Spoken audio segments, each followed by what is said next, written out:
Going to be reviewing the D-Link Amplify HD Media Router 3000. It just came out May 7th, 2012. So it's the newest, baddest thing on the market right now, and I have to say it is. It's pretty awesome. I've been using it. This was my previous router that I just got in January 2012, and this E4200 version 2 just came out in December of 2011. So this is one of Linksys' latest and greatest, and or Cisco's latest and greatest. Let me tell you what the two biggest differences that let me get that glare off. That what sold me on the D-Link, and that is if you notice that these routers nowadays, if you notice it, media router, they're all these routers nowadays are going to be coming out with media servers. Basically file sharing is like a big thing, and then it's awesome because my whole iTunes library is wireless. I watch movies all the time, wireless, and all kinds of cool stuff. But the D-Link, okay, this is the D-Link over here, and this is a USB 3.0 hard drive. The D-Link has a USB 3.0 port, and you can tell because they're both blue. That's how you can tell if you get a USB 3.0 hard drive and USB 3.0 compatible device, is that both the plug and the port will be blue.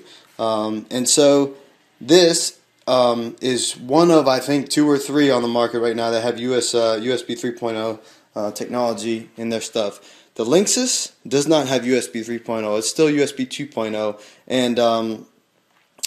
and with the USB port, it was very, very annoying and frustrating because USB port, the plug actually fit loosely inside the port, and I was always getting disconnected, and I felt like throwing it through the friggin' wall. But the cool thing about the D-Link 3000 is that the setup was easy and awesome. The Linksys, I had to actually map it and kind of go through all the advanced settings. It was really kind of a harder process. It wasn't too hard, but it was a harder process. You can see in one of my other videos when I was mapping it.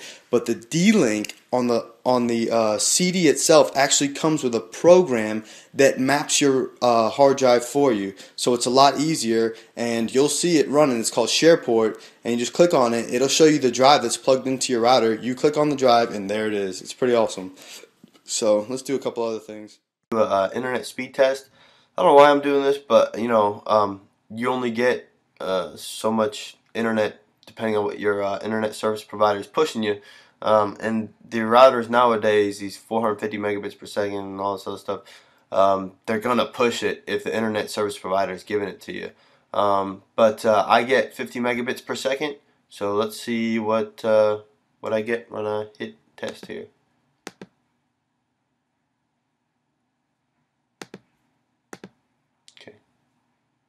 And look at that, I got 52 megabits per second. So just as I suspected, with this D-Link router, whatever the internet service provider is giving me, it pushes right through and has no problem giving me the full internet speed. So pretty good. And I'm on the 5 gigahertz band too, so this is it's max power there, so pretty good. I want to reset my router and go through the setup process only because it was ridiculously easy, and basically just follow the setup guide, and you know, as far as, you know, plugging the modem into the router into your computer, rebooting your computer, putting the disk in, and then going through the setup wizard. And all it is, it's as easy as setting up your 2.4 gigahertz band and your 5 gigahertz band, and making a name and a password for it. And that's how easy it is. And then once you get in there, if you do want to make changes to your settings, as far as wireless settings, you'd go. This is if you put this up in your browser, 192.168.0.1.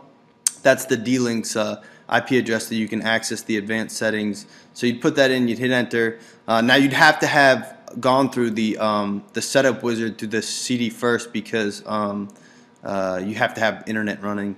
But if you want to change channels or do anything like that, you'd go ahead and log into this with your admin. You'd hit setup, wireless settings, and you go down to manual wireless network setup, and you can make changes to your 2.4 gigahertz band and your 5 gigahertz band. But yeah, the setup will run you through, hey, what do you want your 2.4 gigahertz to be named, and I'm my effing internet too, and then I just made my password with whatever I wanted as far as what security type.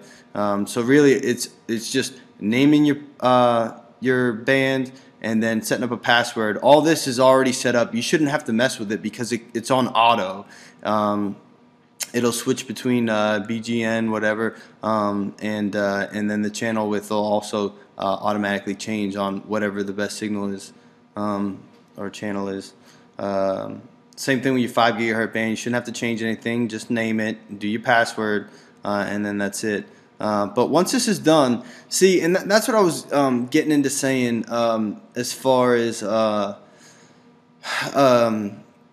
new routers coming out. They're all powerful, okay? You're going to get whatever your internet service provider is pushing. So it's not about how fast can these things push anymore, but you do want it to have 450 megabits per second on a dual band. With this, you can run 900 megabits per second, kind of thing. You do want to have that juice because when you're sharing files, you need it.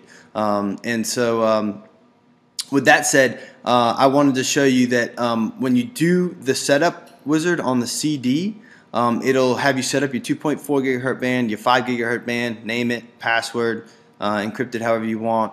And then it'll ask you if you want to install SharePort. You hit yes, and then this is it right here. It'll install this little program right here. So instead of mapping your hard drive, once it's plugged in, it'll do it for you, and then it'll come with this. As long as your hard drive is formatted in FAT32 and I think NTFS, and it's compatible, you just plug it in.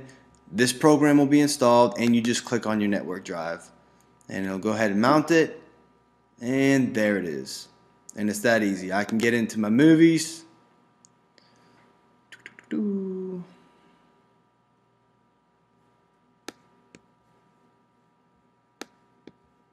I get into my movies and watch movies. My iTunes library is on here. All that stuff's on here.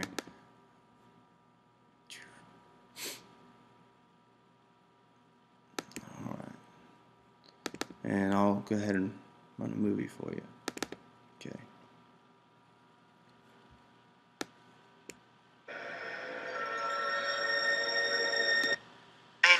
See, it's almost like it's on your hard drive. Uninterrupted. Movie's good to go. I mean, it's fast. So yeah, pretty cool. And like I said, by far this is my favorite router I've ever owned, and I think it's the baddest one on the market right now. If you get the money, go ahead and get it. Like I said, all these routers, they're coming out with these media servers, and they're worth getting. It's not like the old school router where all you wanted was internet. Okay, this is technology's changing. Instead of getting Apple TV and that'll stream your iTunes library, guess what? You can stream a terabyte hard drive wirelessly and read and write files and backup stuff, everything wirelessly. So it's not it's not just media and stuff from your iTunes library. These are definitely worth getting. Like I said, this SharePort is awesome. There's no mapping your hard drive or anything like that. It maps it for you, and all you gotta do is click on it and it's there. So anyway, that's my review. If I had 4 arms, I'd give it 4 thumbs up. But get this, go ahead and get this D-Link HD Media Router 3000. It's kick-ass, and I'm sure you'll like it. Hope you like my video. Don't forget to subscribe and like and comment, and I appreciate everybody for taking the time to watch my video. Thanks.